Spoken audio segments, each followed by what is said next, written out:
Hello, y'all.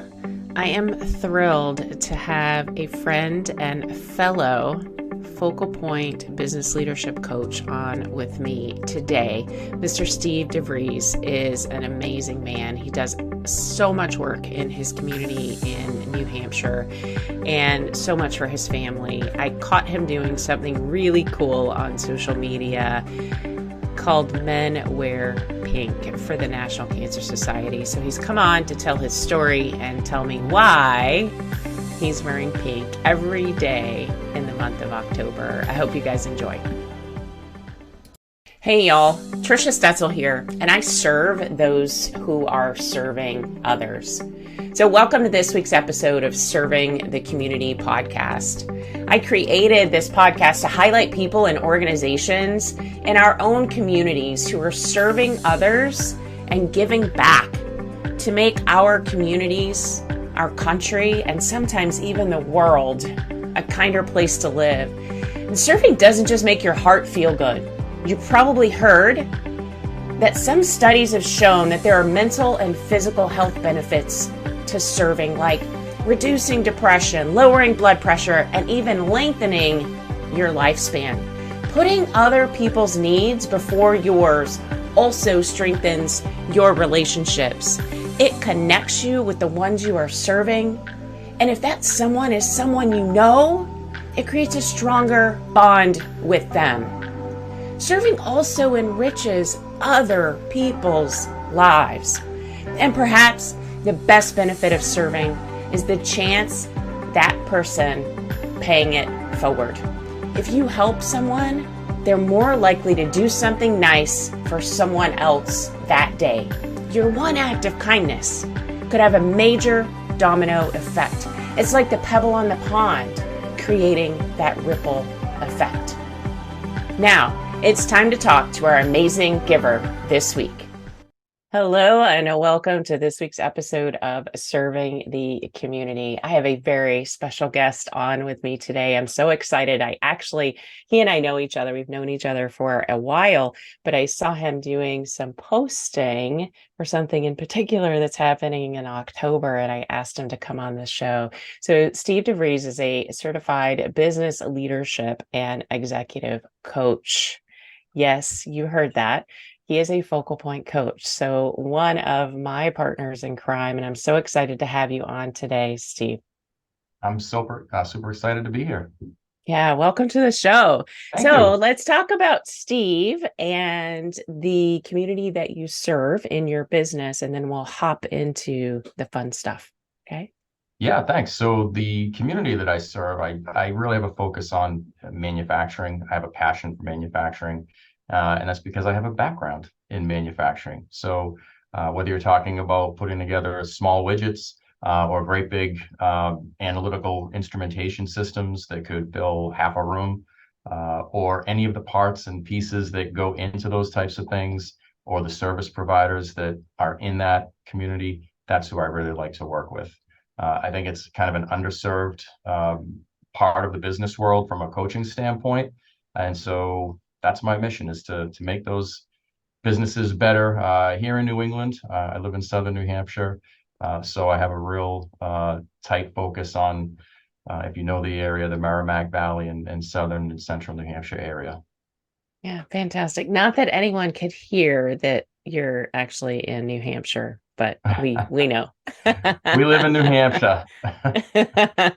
I love it. All right, Steve, I caught you doing something amazing on social media, which is why I asked you to come on the show with me today. And it's all about the month of October and beyond. But October happens to be one of the months that we're bringing awareness to this particular organization and people who are dealing with cancer. So please tell me about being involved with this organization. Yeah, so I'm involved with the American Cancer Society, and every October they have a program, a promotion called Men Wear Pink. And so for the entire month of October, they encourage participants to wear pink. They say most days. I'm shooting for every day, in an effort to number one, raise funds, and number two, or maybe 1A, raise awareness about breast cancer. Yeah, absolutely. And for those of you who are only listening and not watching, Steve has on the most amazing tie. So I'm going to send all of you over to the YouTube channel so that you can watch the podcast in person and see Steve's tie. I want to have a little bit of fun here because before we started recording, you told me that pink was a problem in your closet to begin with. Well, no problem if you weren't looking for pink, because there was none in my closet. So the kickoff event that the American Cancer Society had for Men Wear Pink was at the Manchester Fisher Cats game, baseball, minor league baseball team, and they asked everybody to wear something pink. And I knew right away, I said, I'm going to have to go shopping. So on my way up to the ballpark, I stopped at Macy's and went rummaging through like their clearance section at the time, just looking for anything pink, because who knows if I'm ever going to wear it again. But I've had a lot of compliments, so maybe I'll keep wearing some of that pink. And I think you should. Thank Absolutely. you. Great tie. All right. Thank you. Let's dig into, Steve, why you're involved in this organization. Yeah, absolutely. So the American Cancer Society actually found me. I wasn't aware of this program, but when they reached out, I couldn't say yes fast enough. So, like most of us, cancer has impacted friends and family in some way. So, for me in particular, my wife was diagnosed with breast cancer a couple of years ago. Now, fortunately, it was very early because she was getting her regularly scheduled mammograms. So, and it actually kind of a little bit of an ironic situation. She missed the normal scheduled appointment, and it was all because of COVID. So she had to reschedule a few months later. And what they found, they said, was so small that if she had actually had her original appointment, they may not have detected it at that time. And it would have been another whole year before they would have seen it. So there would have been many more months of progression before they found it. So one maybe small good thing that came out of COVID. And so they found it, they made the diagnosis, and of course, you immediately hear cancer and your mind starts swirling. And so, I saw how that impacted my wife. Now, fortunately, fast forward several months after that, she had surgery to remove the tumor, went through all the testing, and each step of the way was the best case scenario. And she didn't have to go through chemo, which was great. And it was partly because of the type of cancer that it was, and partly because they found it so early that she only had to go. I say only had to go through radiation. She still wants to smack me when I say only radiation. But the reality is chemo is, I think, what scares most people, right? And I saw that fear. And so I mean, that's the short version of why I'm doing this. I saw how that impacted her. Even today, like just 2 weeks ago, she had another mammogram, and then she traveled, and she kept calling me. I mean, she would call me anyway, but the question was, has the letter come in from the mammogram yet? I said, no, but they would call you if there was a problem. So I'm sure it's just in the mail. I could hear the concern in her voice. She just wanted to know. And so even though you get declared cancer free, that still lingers, like with the person that's gone through it. For me, it's like, okay, we're good, right? But it's not Yeah. that way for the people going through it. Yeah. So I'm doing my part to try and help. And that's what the American Cancer Society is all about. I love that. Thank you for sharing that story and being vulnerable enough to do that. My grandmother is a breast cancer survivor, and I have my team lead for my pet sitting business is also a breast cancer survivor. So very near and dear to me. And I think it's amazing that you're standing up and Men Wear Pink and getting out there and creating awareness about early detection. Yeah. And for those of you who are not watching the video, Steve has a really, really cool cup. You'd be jealous, I promise. So go to YouTube and check out the video version of the podcast. Now, Steve, let's talk about the awareness or what you're doing to raise awareness and funds in the month of October by wearing pink. Tell us how that works. Yeah, so every day I am wearing something pink. Today it happens to be this tie and bracelet. But I did, like I talked about earlier, I bought several pink shirts. So each day I'm posting something on social media. And what I'm trying to do is raise awareness and share information about breast cancer, as well as, so each day it'll be like a little fact, right, about breast cancer, or something about treatment, or something about mammograms, or something about the programs and services that the American Cancer Society has to offer to help people that are diagnosed, or to help family members get their questions answered. One thing I like to tell people is, and I didn't know this when my wife was going through it, the American Cancer Society has a 24/7, 365-day-a-year hotline where you can call and get answers from experts about cancer, whether it's breast cancer or some other form.